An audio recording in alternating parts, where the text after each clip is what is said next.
Commander Vexnar had seen 1,000 worlds in his 30 years of service to the Kalthar Empire. He had walked on planets where the ground burned hot enough to melt metal, and others where the cold could freeze flesh in seconds. He had fought pirates, rebels, and creatures that would give nightmares to lesser species. Nothing in the galaxy scared him anymore. That was before he met the humans. His patrol fleet drifted through an unmapped section of space, scanning for new resources and potential threats. The sensors picked up something unusual: a small planet, blue and white, spinning around an average yellow star. The computers ran their analysis, and the results made Vexnar sit up straight in his command chair. The planet was a nightmare. The gravity was heavy, pulling at anything on the surface with crushing force. The atmosphere was thick with oxygen, a volatile gas that could fuel fires across entire continents, temperature swings that would kill most species within hours, massive storms that could flatten cities. The oceans were saltwater, poisonous to drink. And the life forms, hundreds of thousands of species competing and killing each other in an endless struggle for survival. It was worse than his own homeworld. Much worse. Then the sensors detected something else: a vessel leaving the planet's atmosphere. Primitive by galactic standards, using chemical rockets and basic metal alloys. But it was there, which meant something intelligent had evolved on that hellish rock below. Vexnar gave the order to intercept. His ships moved into position and caught the small craft before it could reach the red planet it seemed to be heading toward. Standard procedure: meet the new species, show them the power of the Kalthar Empire, and bring them into the fold as servants. The boarding was easy. The primitive ship had no real defenses. Vexnar led his warriors through the airlock and into the cramped interior. 4 creatures stood waiting for them. They were small, barely reaching his chest. Their skin was soft, with no scales or armor plating. They had no claws, no fangs, no obvious weapons built into their bodies. They looked weak. The creatures called themselves humans. Their leader, Jake Morrison, spoke to Vexnar through a translation device. His voice was calm, almost friendly. He asked questions about the Kalthar Empire, about the galaxy beyond their small solar system. He seemed curious rather than afraid. Vexnar delivered his standard speech. The Kalthar were the strongest warriors in the galaxy. They had conquered hundreds of worlds. Species that joined the Empire willingly were treated well. Those that resisted were crushed. It was simple, and it had worked for 300 years. Morrison listened politely. Then he said no. The word hung in the air like a physical thing. Vexnar blinked his inner eyelids in confusion. No species ever said no. They might negotiate, might ask for better terms, but they never refused outright. Not when facing Kalthar warriors armed and ready. Morrison explained that humanity would make its own choices about its future. They were interested in friendship with the Kalthar Empire, but they would not accept servitude. His voice never wavered. His strange, soft face showed no fear. Vexnar felt something he had not experienced in years: anger. This weak little creature from a primitive world was refusing the generous offer of the greatest empire in the galaxy. It was an insult that could not stand. He issued a challenge. Single combat, as Kalthar tradition demanded. If Morrison won, his people would be left alone to make their own decisions. If Vexnar won, humanity would join the Empire without further argument. Morrison agreed immediately. The crew, 3 other humans, tried to talk Morrison out of it. The female named Amy Rodriguez grabbed his arm and spoke in urgent tones. But Morrison smiled at her and told her it would be fine. That smile was strange, showing his teeth in a way that seemed both friendly and somehow threatening. They moved the fight to Vexnar's flagship. The cargo bay was cleared, and hundreds of Kalthar warriors gathered to watch their commander discipline this foolish alien. Vexnar removed his armor except for his chest piece. He wanted the human to see the difference between them. His scales were thick and strong, built by evolution on a harsh world. His muscles were dense, designed for heavy gravity and brutal combat. Morrison removed his outer garment, revealing the thin fabric underneath. His skin was exposed, soft and vulnerable. He had no natural weapons at all. The Kalthar warriors began to laugh. This would be over in seconds. The fight began. Vexnar moved fast, faster than most species could track. His clawed hand struck Morrison across the chest, tearing through the fabric and drawing blood. The human staggered back. Vexnar followed up with a kick that sent Morrison sprawling across the deck. The human got up. Blood ran down his chest from 3 long cuts. His breathing was heavy. He should have stayed down. Any sensible creature would have stayed down. But Morrison was smiling. Vexenar struck again, landing blow after blow. He felt ribs crack under his fists. He saw more blood flowing from cuts on Morrison's face and arms. The human fell twice more, and twice more he got back up. Each time that smile was still on his face. The Calthar warriors stopped laughing. Something was wrong. This was not how fights were supposed to go. The human should be broken, begging for mercy. Instead, he kept coming forward. His eyes were bright and focused. The smile never faded. Morrison changed his tactics. He stopped trying to match Vexenar's strength and started using speed and technique. He went for weak points, striking at joints and nerve clusters. When Vexenar grabbed him, Morrison twisted in ways that should not be possible, slipping free and countering with strikes of his own. The human was learning during the fight. Every exchange taught him something new about Calthar anatomy. He was adapting, getting better, becoming more dangerous with each passing moment. Vexenar landed what should have been a finishing blow, a powerful strike to Morrison's head that snapped it to the side. The human dropped to one knee. The warriors cheered. Finally, it was over. Morrison looked up. Blood poured from his nose and mouth. One eye was swelling shut. His smile was red with his own blood. He stood up. Vexenar felt something cold in his gut. Fear. Real fear. He attacked with everything he had, trying to end this impossible fight. Morrison caught his arm, twisted hard, and Vexenar heard his own bone crack. Pain exploded through him. Pain he had not felt since he was a young warrior in training. Before he could react, Morrison drove his head forward into Vexenar's face. The impact cracked the facial armor that had protected him through 100 battles. Both fighters fell, exhausted and broken. The cargo bay was silent. No one moved. No one spoke. The fight was called a draw, but everyone watching knew they had witnessed something that changed everything. Morrison's crew rushed forward to help him. They carried him back toward their ship, moving carefully. He was still conscious, still aware, and as they passed through the crowd of shocked Calthar warriors, he was still smiling. Vexenar lay on the deck, his warriors helping him to his feet. His arm hung useless at his side. His face throbbed with pain, but worse than the physical damage was the knowledge that had been burned into his mind during that fight. Humans were not weak. Their soft bodies and lack of natural weapons were deceptive. They had something else, something the Calthar had never encountered before. They had a will that could not be broken by pain. They had a mind that refused to accept defeat. And that smile, that terrible smile while covered in their own blood, was not madness or bravado. It was a promise, a warning, a sign that the human was not afraid, not beaten, not finished. Vexenar watched the human ship detach from his flagship and accelerate away. He would have to report this encounter to the Empire.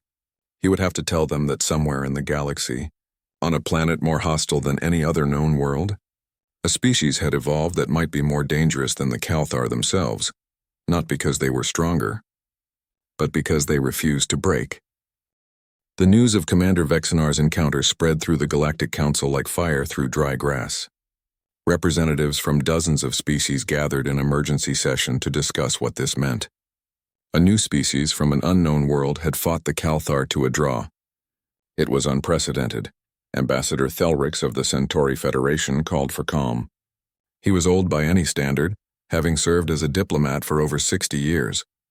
He had negotiated with pirates, warlords, and even the notoriously difficult Calthar themselves. He believed in taking time to understand before making judgments. The Council agreed to send a proper diplomatic mission to Earth. They would assess these humans, learn about their culture and capabilities, and decide if they were suitable for membership in the galactic community. Thelrix would lead the delegation. Scientists, military observers, and cultural experts from various species would accompany him. The Calthar sent their own representative. Kratok was a veteran warrior, scarred from countless battles. He had read Vexenar's report with disbelief. Humans were small and weak. One lucky fight did not make them warriors. He would prove this during the visit. The delegation's ships entered Earth's solar system 3 months after first contact. Their sensors confirmed what Vexenar had reported. The planet was a Category 9 death world, more dangerous than any other inhabited world on record.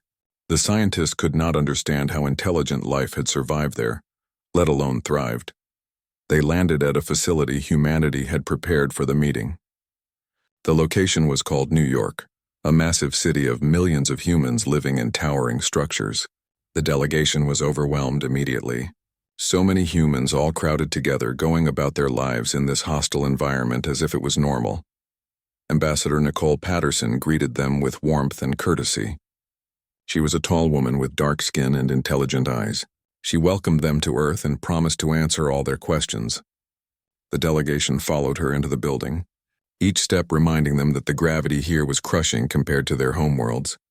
The tour began with a hospital. Dr. Ryan Cooper, a human medical professional, showed them the facility where injured and sick humans receive treatment. The delegation saw humans with broken bones recovering from surgery, fighting diseases. What shocked them most was how routine it all seemed. Dr. Cooper explained that humans regularly donated blood to help others. They underwent operations where doctors cut them open, fixed problems, and sewed them back together. Broken bones healed in weeks. Severe injuries that would kill most galactic species were survivable with human medicine. One of the Centauri scientists asked how this was possible. Dr. Cooper smiled and said humans had evolved to be tough. Their bodies could handle trauma that would be fatal to others. It was necessary on a world like Earth. The next stop was a gymnasium. The delegation watched in confusion as humans deliberately subjected themselves to pain and exhaustion. They lifted heavy weights, ran on machines that went nowhere, and practiced fighting each other. When Ambassador Thelrix asked why they did this voluntarily, a human woman explained that they wanted to be stronger and healthier. The concept was alien to most of the delegation. On their worlds, physical activity was necessary for work or travel, but doing it for its own sake seemed strange. Yet here were hundreds of humans pushing their bodies to the limit, many of them sweating and breathing hard but smiling through the effort. They observed a mixed martial arts training session. Humans grappled and struck each other in controlled combat. Kratok watched with interest. These were fighting techniques, similar to what Kalthar warriors practiced. But the humans were teaching them to everyone, not just soldiers. Old and young, male and female, all learning how to fight. In the evening, there was a formal dinner. The delegation sat with their human hosts, eating food from Earth and trying to understand these strange creatures. The atmosphere was friendly until one of the Kalthar observers made a mistake. The warrior's name was Grixal. He had drunk some human alcohol, a substance that affected his judgment. He stood and addressed the room, his voice loud and aggressive. He said that humans were weak and soft compared to true warriors. He said the fight with Morrison had been luck, nothing more. He challenged any human present to prove him wrong. The room went quiet. Ambassador Patterson's face remained calm, but her eyes were cold. Before she could respond, a human male stood from another table. He wore a military uniform with the rank of sergeant visible on his chest. His name was Tyler Banks. Banks walked over to Grixal with an easy stride. He was not as big as the Kalthar warrior, but he moved with confidence. He spoke in a level voice, saying he would be happy to demonstrate human capabilities. Tomorrow morning, Grixal could join him for standard military training. If the Kalthar warrior could keep up, Banks would apologize for human weakness. Grixal agreed immediately, certain he would dominate. The next morning, the delegation gathered at a military training facility. They watched as human soldiers prepared for their daily exercises. Banks and his unit wore heavy packs and carried weapons. Grixal joined them, confident in his superior strength and endurance. The training began with a run. Not a short sprint, but a long-distance run in full gear. The humans set a steady pace and kept it for miles. Grixal started strong, but the heavy gravity wore at him. By the third mile, he was struggling. By the fifth, he was gasping for air. The humans ran on, their breathing controlled and steady. After the run came an obstacle course. Walls to climb, trenches to cross, barriers to overcome. The humans attacked each challenge with determination, helping each other when needed. Grixal made it through, but barely. His muscles burned and his lungs ached. Then came combat training. Hand-to-hand fighting, weapons drills, tactical exercises. Finally, something the Kalthar warrior understood. When it came time for sparring matches, he faced Sergeant Banks. Kratok watched carefully. This would prove whether humans were truly dangerous or just lucky. The match began and Banks moved in fast. Grixal swung hard, expecting to end it quickly. Banks ducked under the blow, stepped close, and struck 3 times before the Kalthar could react. The fight continued. Grixal was stronger, his scales providing natural armor. But Banks was faster and more skilled. He used leverage and technique, turning Grixal's strength against him. When the Calthar tried to grapple, Banks escaped and struck pressure points that sent pain shooting through alien nerves. Then Grixal landed a solid hit, his clawed hand raking across Banks's arm. Blood flowed from the wound. The fight should have turned in the Calthar's favor. An injured opponent was a weakened opponent, but Banks smiled. That same smile Morrison had shown. His eyes brightened and he came forward with renewed intensity. He fought harder, faster, more aggressively. The injury had not weakened him. It had made him more dangerous. Banks locked Grixal in a submission hold, a technique that applied pressure to joints and forced the opponent to surrender or risk serious damage. The Calthar warrior, exhausted and in pain, tapped the ground in submission. The humans helped both fighters to their feet. Dr. Cooper appeared with medical supplies and treated Banks's injury while asking if Grixal needed attention. The Calthar warrior refused, too proud to admit weakness. Ambassador Thelrix approached Sergeant Banks later, asking him about the smile. Why did humans smile when they were hurt? Banks thought about it for a moment before answering. He explained that pain was part of life. Humans knew they could not avoid it, so they learned to work through it. The smile was not because they enjoyed being hurt. It was a choice to stay positive, to refuse to let pain control them. It was a way of telling themselves and their enemies that they were not beaten. Thelrix returned to his quarters that night with a growing understanding. Humans were not just physically tough. Their real strength was mental. They had evolved on a world so harsh that they had developed a psychology of endurance. They expected pain and adversity, so they prepared for it rather than being broken by it. The delegation spent 2 more weeks on Earth, learning about human history and culture. They learned about wars humans had fought against each other, conflicts that had killed millions but had taught them how to survive impossible situations. They learned about human exploration, how humans had sent people into space knowing some would die, but doing it anyway because they refused to be limited by fear. They learned about human medicine, how humans could survive injuries that would kill most species. They learned about human sports, competitions where humans pushed themselves to the absolute limit for nothing more than glory and personal satisfaction. Kratok spent time with the human soldiers. He trained with them, ate with them, and talked with them about war and combat. He came to respect them in a way he had never respected any species except his own Calthar. These humans understood what it meant to be a warrior. Not just the fighting, but the discipline and the willingness to sacrifice. When the delegation prepared to leave Earth, Ambassador Thelrix compiled his report to the Galactic Council. His recommendation was clear. Humanity should be granted provisional membership, but they should also be watched carefully, not because they were dangerous in a hostile way. 6 months had passed since humanity joined the Galactic Council.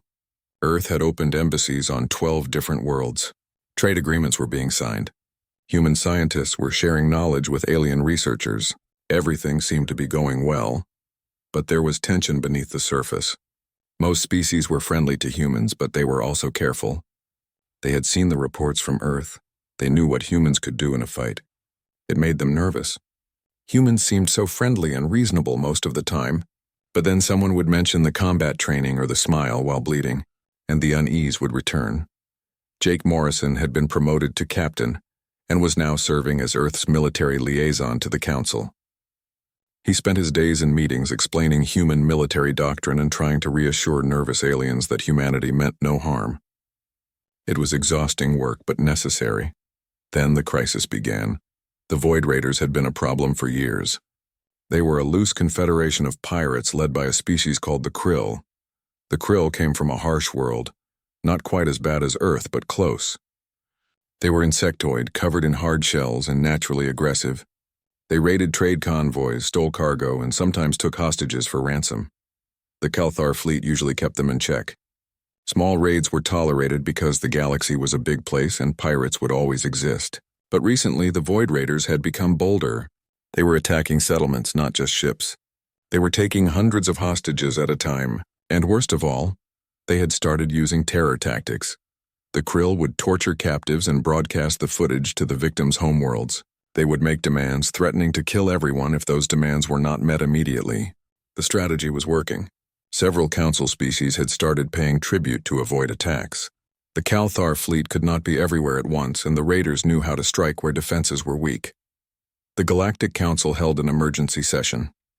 Ambassador Thelrix called for order, as representatives shouted over each other, each wanting their species' concerns addressed first. The chamber was chaos until the Calthar representative stood. Commander Vexnar, now fully healed from his fight with Morrison, spoke with authority. The Calthar Empire proposed a massive military campaign. They would hunt down the Void Raiders and destroy them completely. It would take months to organize and would require pulling defense forces from other sectors, but it was the only way to solve the problem. Other representatives objected. What about their own protection? What if other threats emerged while the Calthar fleet was busy chasing pirates? Several species suggested increasing tribute payments, arguing it was cheaper than war. Captain Morrison listened to the debate with growing frustration. Finally, he requested permission to speak. Ambassador Patterson looked at him with concern but nodded her approval. Morrison stood and addressed the council.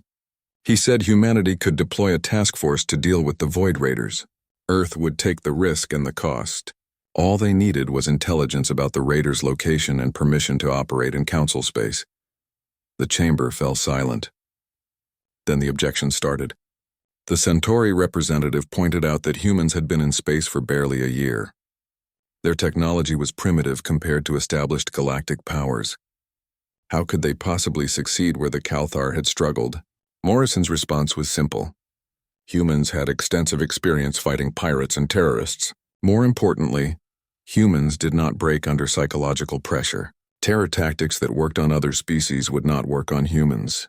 In fact, such tactics usually made humans angry, and angry humans were very effective fighters.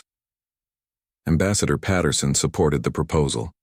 She explained that humanity wanted to prove its value to the Council.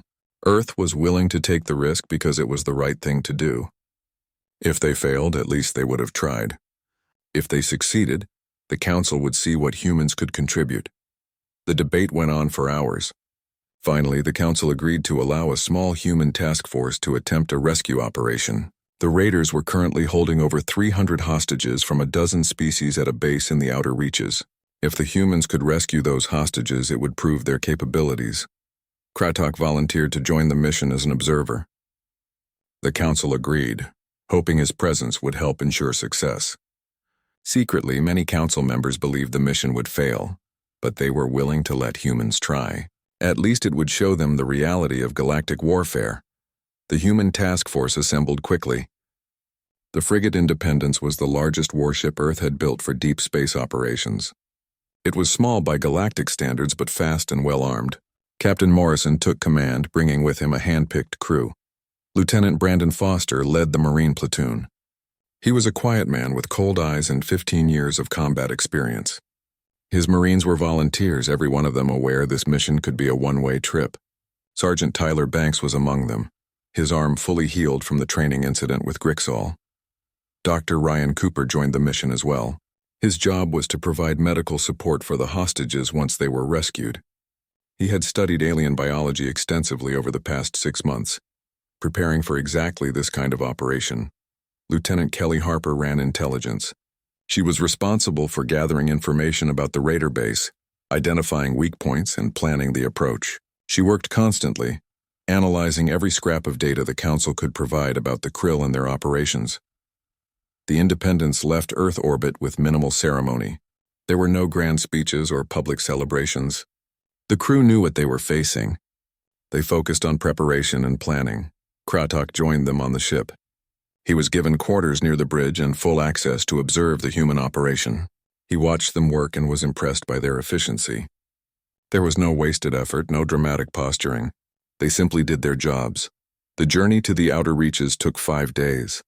During that time, Lieutenant Foster drilled his Marines constantly.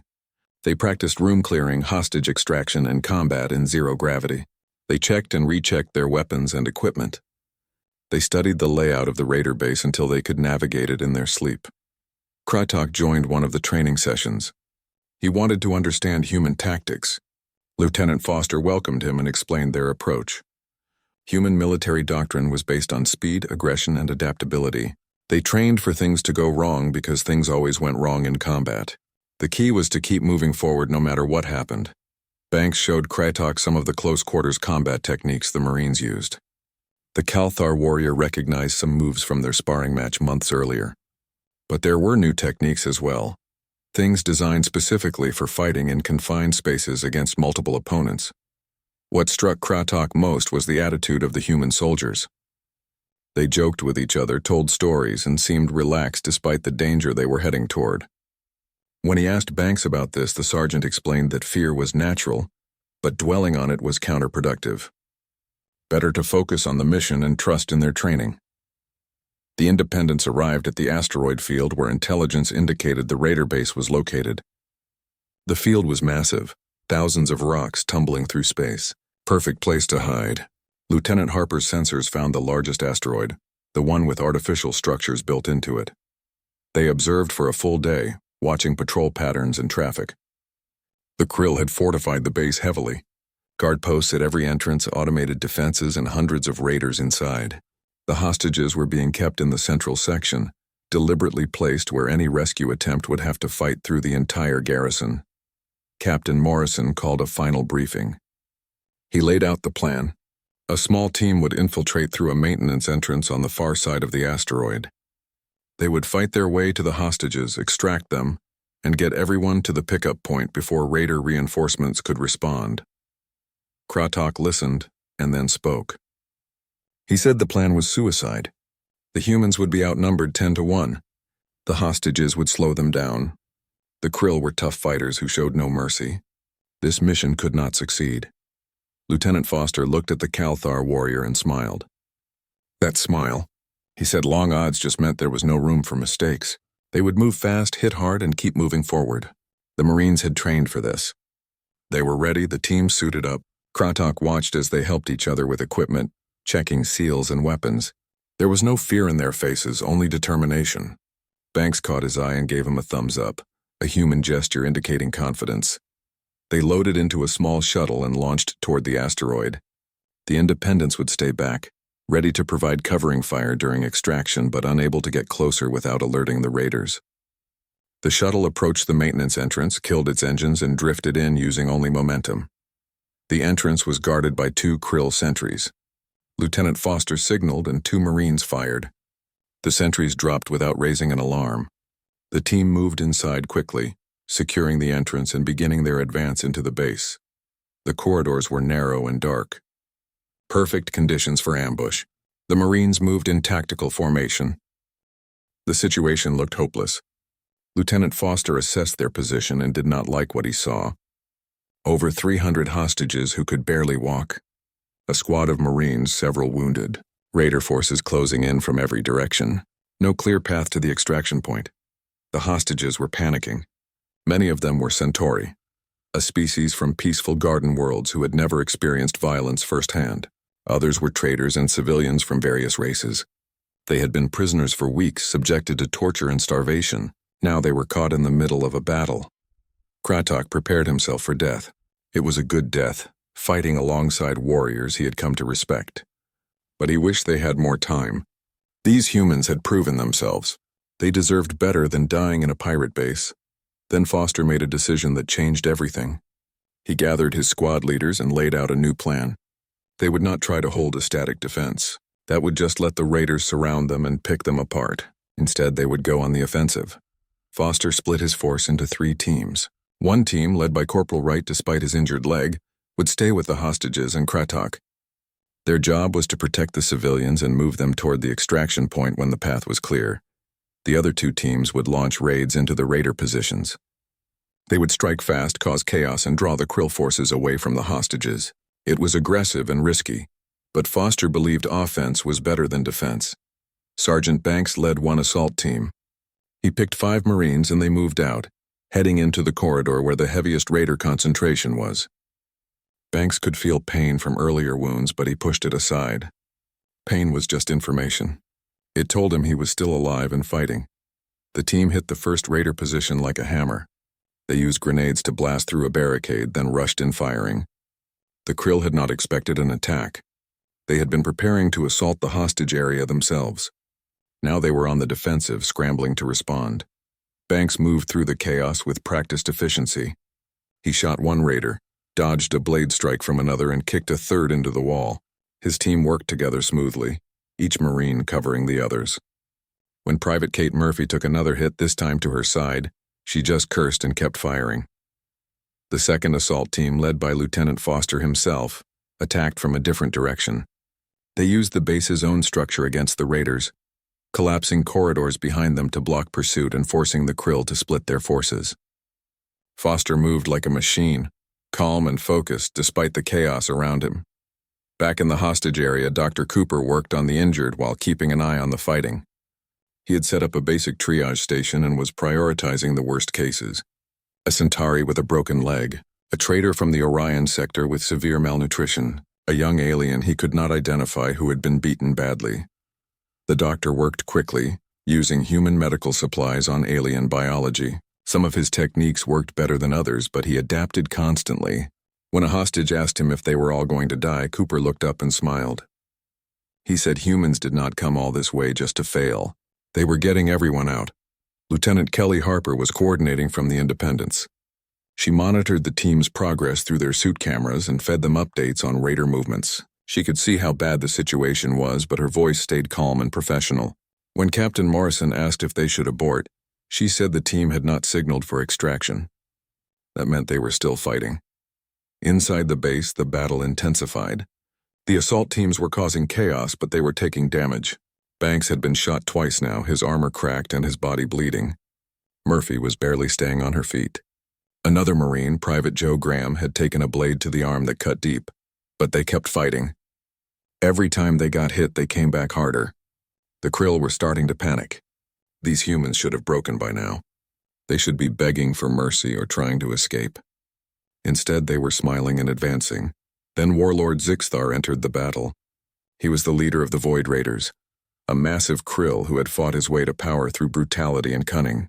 He was larger than any other raider, his shell covered in scars and trophies from victims.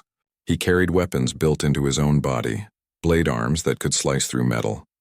Zixthar had been monitoring the battle from his command center. He was furious that these weak humans had invaded his base and were somehow not dying fast enough. He decided to handle the problem himself. He would kill the human leader and broadcast it to the galaxy, showing what happened to those who challenged the Void Raiders. He found Sergeant Banks in a corridor junction. Banks was alone, separated from his team during the fighting.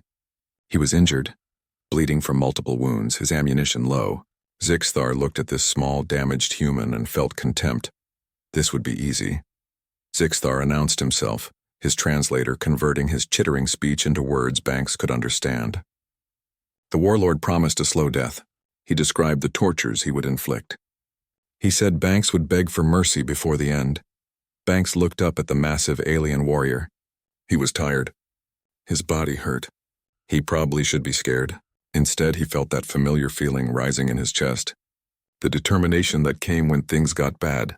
The refusal to quit no matter what the odds. He smiled.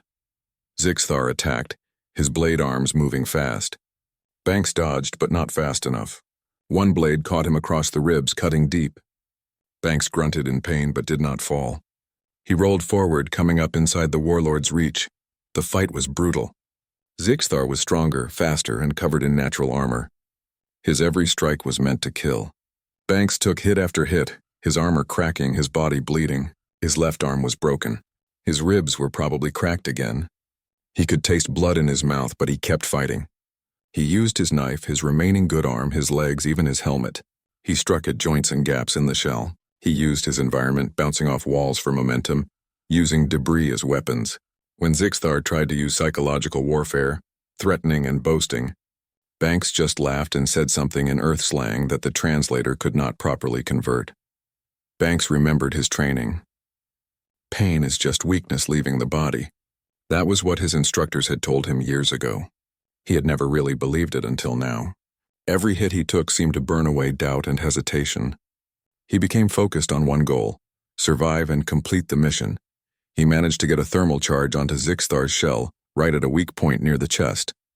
The warlord realized too late what Banks had done.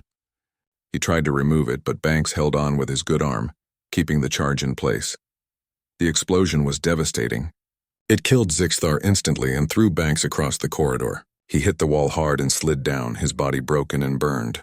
But he was still breathing, still conscious, still aware enough to activate his communicator and report that the warlord was dead.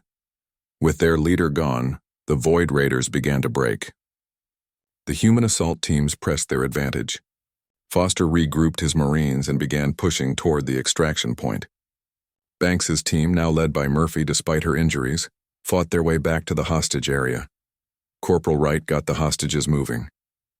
It was slow going. Many could barely walk. Some had to be carried. But they moved, encouraged by Dr. Cooper and protected by the Marines. Kratok helped carry injured aliens using his Kalthar strength to move those who could not walk. The extraction was messy. Raiders tried to stop them, but they were disorganized now, fighting in small groups without coordination. The Marines cleared a path, pushing through resistance with determination. When they reached the pickup point, the Independence was waiting, Captain Morrison having brought the ship in dangerously close to provide cover fire. They loaded the hostages aboard. Dr. Cooper and his medical team worked frantically to stabilize the worst cases. The Marines boarded last, covering the retreat. Foster did a head count and realized someone was missing. Sergeant Banks. Now Foster wanted to go back, but Murphy stopped him. She had seen Banks go down fighting the warlord. She did not think anyone could survive that explosion. But Foster refused to leave without checking. He took 2 Marines and went back into the base. They found Banks in the corridor where he had fought Zixthar. He was barely conscious, his body a mess of burns and wounds. But when he saw Foster, he smiled weakly and said he knew someone would come back for him. Humans did not leave each other behind. They carried Banks back to the ship. Dr. Cooper took one look at him and started shouting orders to his medical team. The damage was severe: burns, broken bones, internal bleeding. Most species would have died already. But Banks was human, and humans were stubborn about dying. The Independence pulled away from the asteroid as the remaining raiders scrambled to respond. The ship accelerated hard, pushing everyone against their seats as they escaped. Captain Morrison watched the sensor display, making sure they were clear before allowing himself to relax. In the medical bay, Dr. Cooper worked on Banks. The sergeant drifted in and out of consciousness. At one point, he opened his eyes and saw Kratok standing nearby, watching. Banks tried to speak but could not. He just smiled that smile and then passed out again. The Independence arrived back at Council Station 3 days after the raid. News of the successful rescue had already spread through galactic communication networks. The Council members were stunned. The humans had actually done it. They had saved over 300 hostages and destroyed the Void Raiders' leadership, with only 2 casualties. The rescued hostages were transferred to medical facilities where they could receive proper care. They told their stories to anyone who would listen. They described how the humans had fought through impossible odds, how the wounded Marines had kept fighting, how Dr. Cooper had moved among them, providing care and comfort even while battles raged around him. Most striking were the accounts of the smile. Dozens of hostages from different species all mentioned it. The humans smiled while bleeding. They smiled when they should have been broken. It was not arrogance or madness. It was determination made visible. The footage from the Marines' helmet cameras was analyzed by military experts from every major species.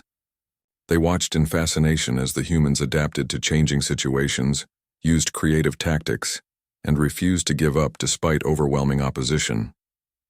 The fight between Banks and Zixthar became required viewing at military academies across the galaxy. The Kalthar Empire called an emergency meeting of their high command.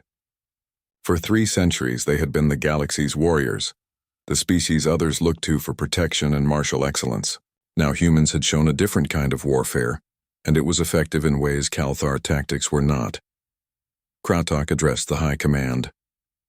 He stood before the most powerful warriors of his species and told them the truth. Humans were not just tough fighters. They represented a new understanding of what it meant to be a warrior. He explained the difference he had observed. Kalthar were like stone, hard and unyielding.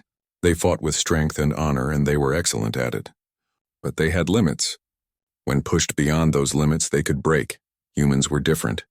They were like steel, capable of bending under pressure but springing back. They could absorb punishment that would destroy others. More importantly, their strength was not just physical. It was mental and emotional. They fought for ideals, for each other, for people they had never met. This gave them a resilience that could not be measured in muscle mass or armor plating. The debate in the high command was intense. Some argued that humans were a threat that needed to be contained before they became too powerful. Others, influenced by Kratok's words, suggested a different approach. Partnership instead of competition.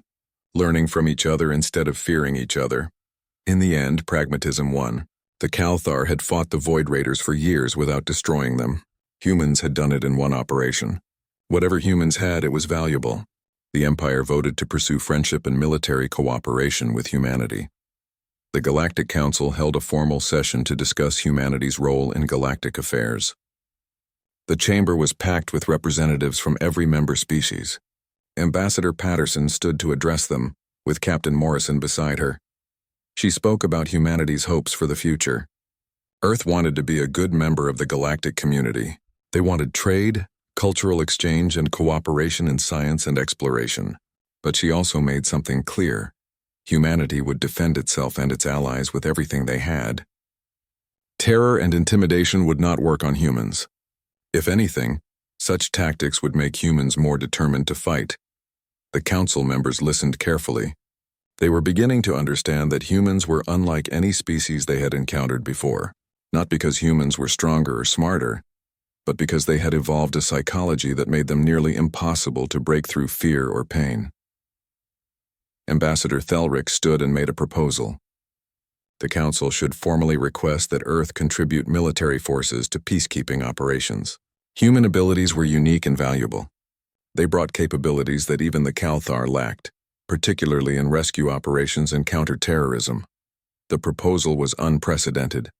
Military duties had always been the domain of the Kalthar Empire, but the council members could see the logic. Humans and Kalthar were different kinds of warriors. Together they would be more effective than either alone. The vote was unanimous. Humanity was granted full membership in the Galactic Council and invited to participate in peacekeeping operations. Captain Morrison was promoted to admiral and given command of a joint task force that would include both human and alien vessels. His flagship would be the newly commissioned destroyer Defiance, the first human warship designed specifically for galactic operations. The crew would be mixed species with humans working alongside Kalthar, Centauri, and others. It was an experiment, but one that everyone hoped would succeed. The Kalthar and humans began formal military exchange programs. Young Kalthar warriors traveled to Earth to train with human Marines. They learned human tactics, studied human military history, and began to understand the psychology that made humans so effective in combat. The training was hard for the Kalthar. They were used to relying on strength and natural advantages. Human training emphasized technique, adaptability, and mental toughness. The instructors pushed them beyond what they thought possible, teaching them that limits were often mental rather than physical. Sergeant Banks, recovered from his injuries though now carrying impressive scars, became one of the primary instructors. He taught mixed classes of humans and Kalthar, emphasizing teamwork and communication. When young warriors asked about the smile, about why humans seemed to draw strength from adversity, he gave them an answer that became famous throughout the galaxy. He explained that pain and fear were natural responses. Every species felt them. But humans had learned something important during their evolution on Earth. They learned that giving into pain and fear meant death, while fighting through them meant survival. So humans trained themselves to accept pain as inevitable and to use fear as motivation rather than being paralyzed by it. The smile was a symbol of that acceptance. It was a choice to remain human, to keep spirits high even when bodies were damaged. It was a message to enemies that the human was not broken, and to friends that the human was still in the fight. It was perhaps the most human thing about humans, that refusal to let circumstances control their spirits. Human soldiers also trained with the Kalthar, learning to harness their own capabilities more effectively. They studied Kalthar combat techniques and honor-based warrior culture. The exchange was beneficial for both species, each learning from the other's strengths. On Earth, humanity struggled with its new identity. There were protests from those who worried about militarization. There were debates about whether humans should embrace their role as the galaxy's warriors or resist it. News programs showed footage from the rescue operation alongside discussions about what it meant for humanity's future. In the end, most humans decided to be true to themselves. They would be tough when necessary, diplomatic when possible, and always willing to stand up for those who could not defend themselves. It was who they had always been, even before meeting aliens. Earth's harsh environment had shaped them into survivors, and that would not change. 1 year after first contact, Admiral Morrison stood on the bridge of the Defiance, looking at a tactical display. His task force was responding to a distress call from a mining colony under attack by a remnant group of Void Raiders. His crew was mixed species, all trained in human tactics, all ready for action. Kratok stood beside him as second in command. The Kalthar warrior had changed significantly over the past year. He had learned to understand different kinds of strength. He had learned that true warriors were not just those who could fight well, but those who knew when to fight and what to fight for. A young ensign, a human woman named Casey Miller, approached Morrison with a question. She asked if he thought they could win against the odds they were facing. The raiders outnumbered them and had fortified positions. It looked difficult. Morrison considered the question. He thought about everything that had happened since humans entered the galactic stage. The fights, the rescues, the lessons learned and taught. Then he smiled. That particular human smile that had become known throughout the galaxy. He told Miller that humans did not fight because they knew they would win. They fought because it was the right thing to do, and they trusted themselves to handle whatever happened. Winning was just a bonus. The important thing was to stand up, to keep fighting, to never give in to despair or fear. The Defiance and her sister ships dropped out of faster-than-light travel and engaged the raiders. The battle was fierce. The raiders fought desperately, knowing they faced not just ships but crews that would not break. The human element of each ship inspired the alien crew members, showing them that courage was not about feeling no fear, but about acting despite fear. The colony was saved. The raiders were driven off or destroyed. The miners, members of a species that had been considering leaving the Galactic Council due to lack of security, decided to stay. They had seen what humanity brought to the galactic community, not just military strength but hope. The hope that even in a DA,